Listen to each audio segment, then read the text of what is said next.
Hi, I'm Donna. Hi, I'm Sarah, and our facilitation technique presentation is going to be on the therapeutic use of animals. We'll be focusing on animal-assisted therapy, which is goal-directed to meet specific criteria. This type of therapy must be delivered by a professional. It can be unstructured or structured through the contact with the animal, caring for the animal, or using the animal during psychotherapy. Some considerations that need to take place is the health and safety. So is the animal healthy and vaccinated and declawed, and are the participants healthy and allergic to the animal? Is a first aid kit readily available in the room? We also have to consider materials. Does the facility require the materials that would be used, or will the outside program provide the materials? Another consideration is the type of animal. If the room is not big enough to accommodate a dog, we might have to resort to using a smaller animal, such as a cat, a bunny, or a reptile. Another consideration is the training. Do the staff members at the facility need to have specific training needs? Is the CTRS that's administering animal assisted therapy trained, or will an outside organization that is professionally trained come in and administer animal assisted therapy? And lastly, we have to consider environmental management. The environment that the activity will take place needs to have hard flooring so it's easy for cleanup. It needs to have adequate space so the animal doesn't feel crowded and so the participants can be spaced out and can feel comfortable. For programming to take place, we need to inform and educate the participants on the animal, the organization that might be coming in to administer animal assisted therapy. And then we would meet beforehand in the room and set up the room so there's adequate spacing for the animal to walk around and for participants to not feel crowded.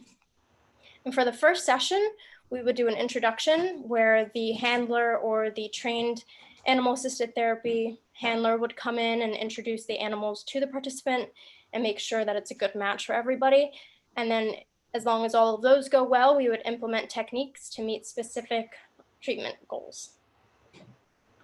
Animal assisted therapy, or AAT, has a ton of benefits, whether it's improving yourself physically, like working on motor skills and balance, psychologically, like stress reduction or helping with anxiety, and even your overall quality of health. If you feel like you need that reassurance that you can do something, AAT can help with that.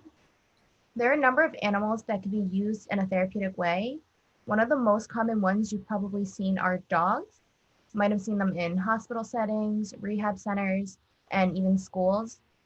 Research shows that engaging with a therapy dog by by by concentrating on the dog's breathing, petting the dog, teaching the dog to do tricks, walking with the dog, and problem solving with the dog can help reduce a person's stress. There are also animals where you might not even notice are therapeutically helping others. When you see a horse and you think of contact in terms with the horse, you think of sitting and riding the horse. These are actually things that allow a participant to work on balance and can help reduce their fear of falling. Studies have also shown that caring for an animal, like feeding, cleaning, or milking them, can improve a person's self efficacy, as that's proof that the participant can succeed in doing things. So for our implementation process, we are going to be doing caring for animals through a grooming technique, which Donna will lead us in, and we will be doing contact with animals by playing with my cat Zazu. But before all of this takes place, we need to make sure that the professional that's administering this type of therapy is trained. We also have to make sure that the animal passes behavioral tests. So the animal must have vaccines, they must have a positive affect and not demonstrate any negative or distressing behaviors when in the room or with strangers. So they can't be hissing or clawing or swatting or barking or growling at strangers. And some of the treatment goals that we'll be focusing on in our session is strengthening motor skills by increasing core and arm strength and range of motion, and improving balance and quality of life. So for our grooming section, Donna's going to lead this, and we have our participant here who is going to be Hello, my our name is Troy. client. And we're going to be using my cat. Who's right here. This is Zazu. Say hi, Zazu. Okay, and then for demonstrative purposes, I will be using this stuffed dog because I don't have a pet, unfortunately. All right. Okay, so for this part of the activity, we are going to be using a double-sided brush to brush and comb through his hair.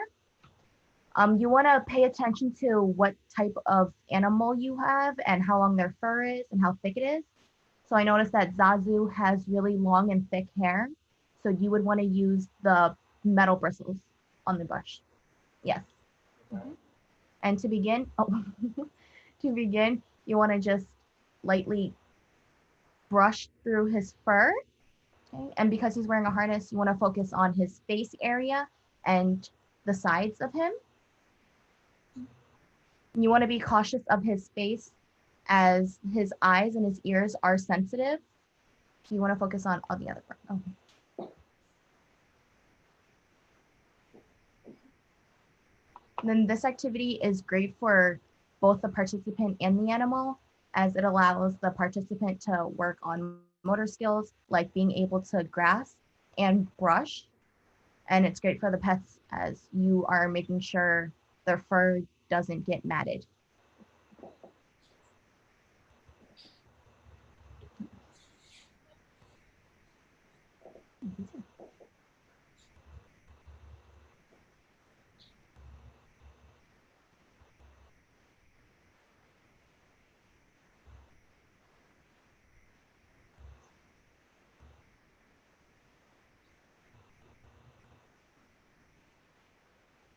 You're doing great.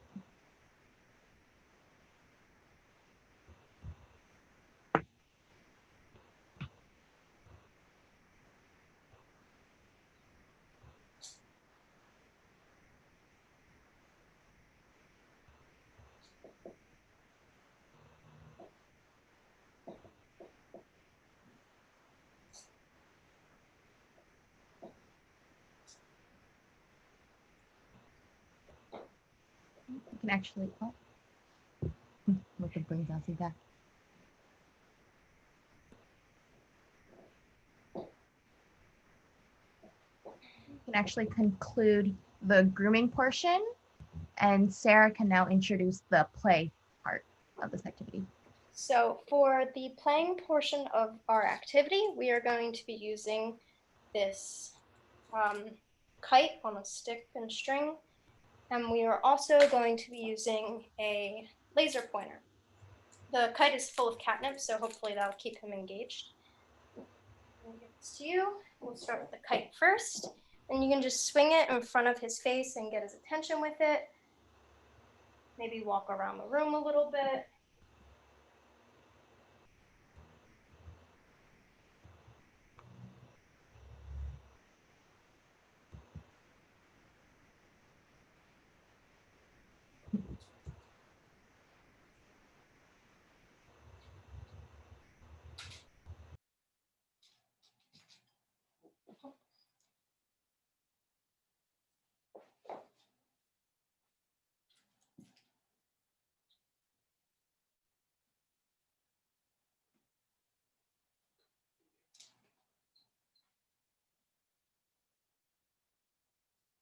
And you want to be careful because he does have claws, so if his paw gets stuck, you don't want to yank it too hard.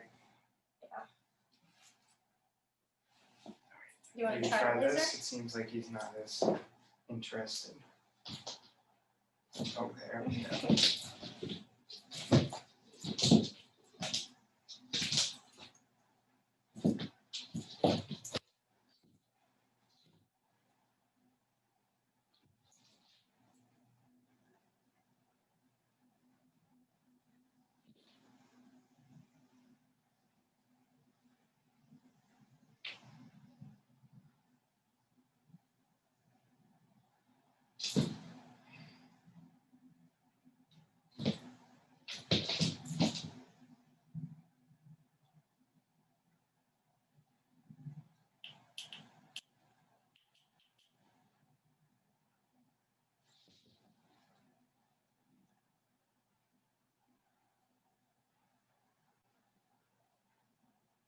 Okay, and that will conclude the playing portion. I'm just gonna remove this harness real quick.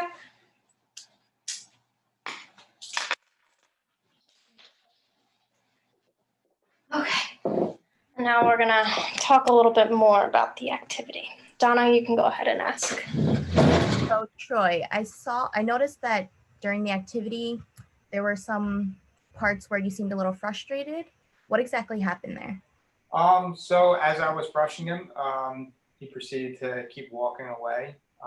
It was a little frustrating, but I just had to keep my patience and just try to keep brushing him gently and kind of not get too frustrated with him. And how would this be applied to your life?